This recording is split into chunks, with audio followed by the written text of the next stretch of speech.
Operation Newstart, can we fix it? Operation Newstart, yes we can.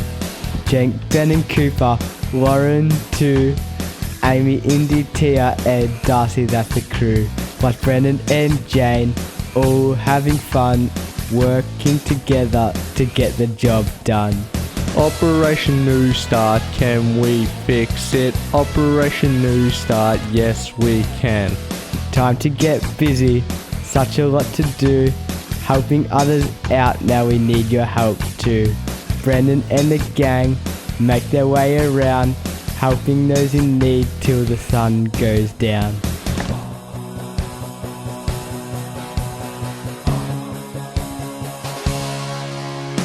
Operation Newstart, can we fix it? Operation Newstart, yes we can.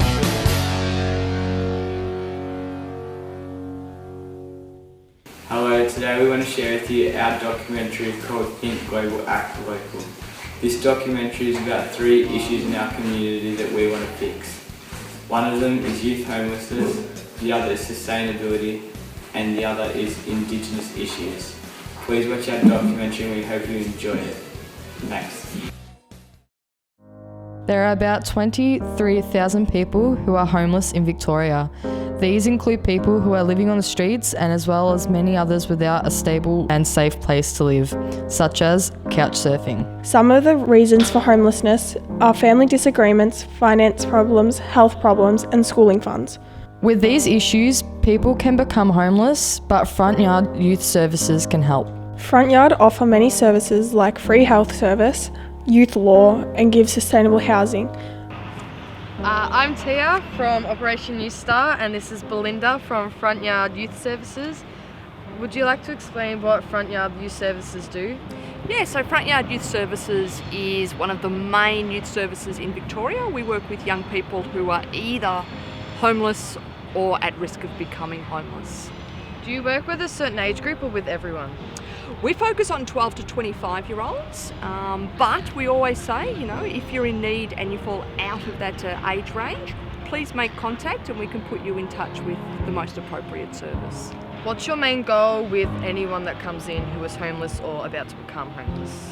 It's about trying to stabilise people, I guess, trying to recognise what might be going on in their life, try to set them up with the right support, and then hopefully develop a pathway that leads away from homelessness.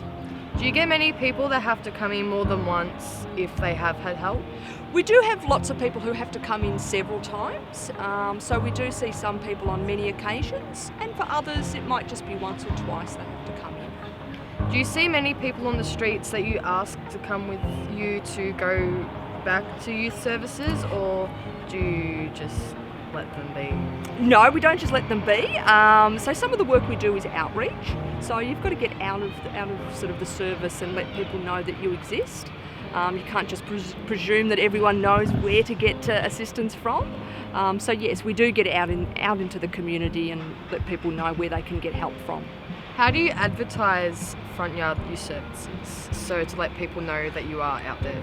Yeah, I have to say most young people that come into our service do so because of word of mouth, which is really interesting. It's often other young people who have recommended they should come in. But we do a lot of work, particularly with school kids. I have to say that I work a lot with school groups who come and visit us, having never heard of our service before, but they all walk away knowing a little bit more about what we do, and hopefully they then spread that message to some of their fellow students. What are the services you allow people to have when they come into you guys? Yeah, we try to be really holistic, so we try to sort of offer a really wide range of services. We have services that focus on housing, we have services that focus on health, services that focus on sort of legal issues.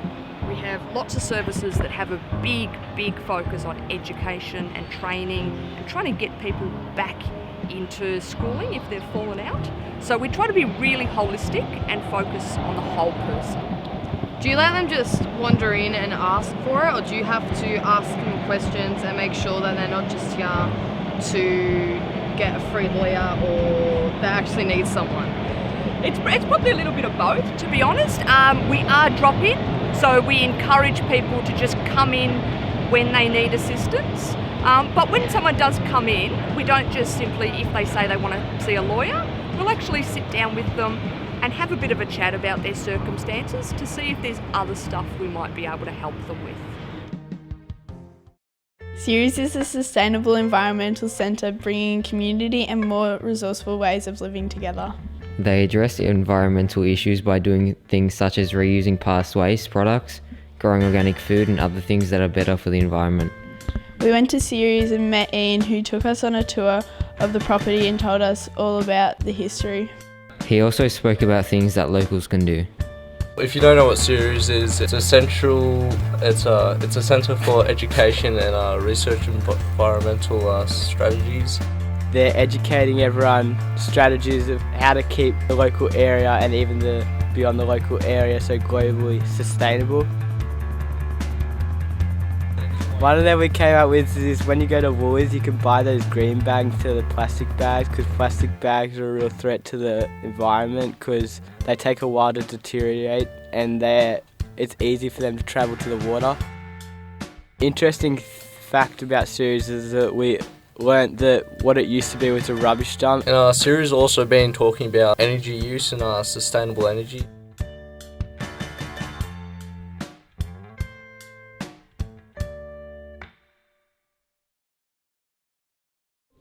Hi, I'm Darcy and this is Ben and we're from Operation Newstart, and today we're interviewing Nicola from Narana. We all go to school and we're not very educated about the culture of the Aboriginal people in our schooling. Why do you think that is? I think when we look at Indigenous studies, you've got to look at, one, their history before colonisation. So Aboriginal people have been here for over 60,000 years. And their way of living was quite complex. So their values and their beliefs are a lot different to what we see in a Western sense. And when colonists came here, so when the British first came to Australia, the impact of colonisation was quite severe. Aboriginal people lost their culture, they lost their homes, they lost their language. So it's a quite scary thing to look at. So when we're teaching young people in our education system about these things, it's doesn't just impact your learning, it impacts your way of life and the way that you're thinking. So for schools to teach it, you've really got to look at what you're going to teach and what age group young people can look at certain concepts of Indigenous history and Indigenous culture. And like I said, it's really difficult. In our curriculums already in Australia, Indigenous culture or Indigenous studies is meant to be in pretty much everything, in English, in geography, in history, in drama and music. But it's not mandatory to teach these things. We don't have specific subjects just for Indigenous culture. And it's really hard for teachers to incorporate those things into what they're teaching already. How can people in general help with supporting Indigenous people? I think with the general population of Australia, if they're non-Indigenous, I think a great way that people could support Aboriginal people is to become aware of Indigenous issues, because Aboriginal people are overrepresented in a lot of different areas in our country, like with poverty, homelessness, education, health, especially mental health issues, imprisonment.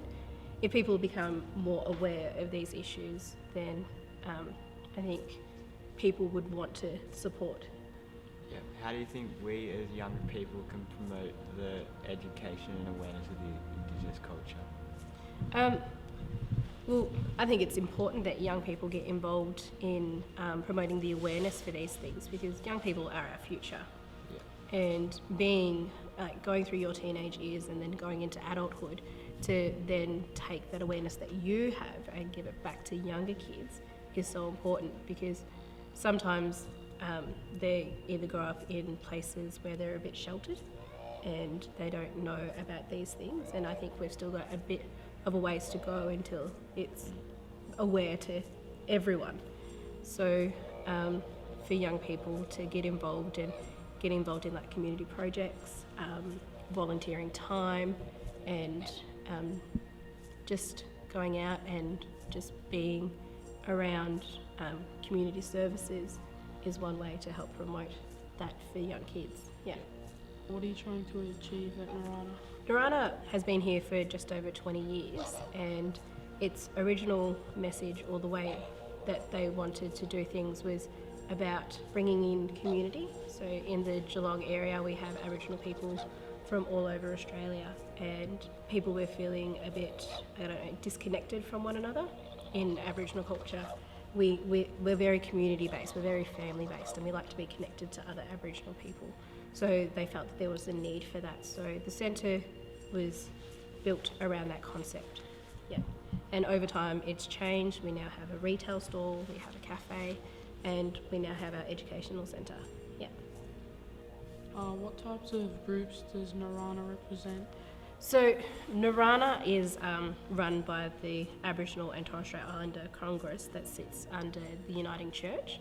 So everybody that works here is from different communities around Australia. We try to keep our work colleagues, the employees of this place, at a 95% range of Aboriginal employees. So we try to represent kind of everyone. And we're trying to build partnerships with our local Aboriginal co-op and the Institute of Koori Education here too.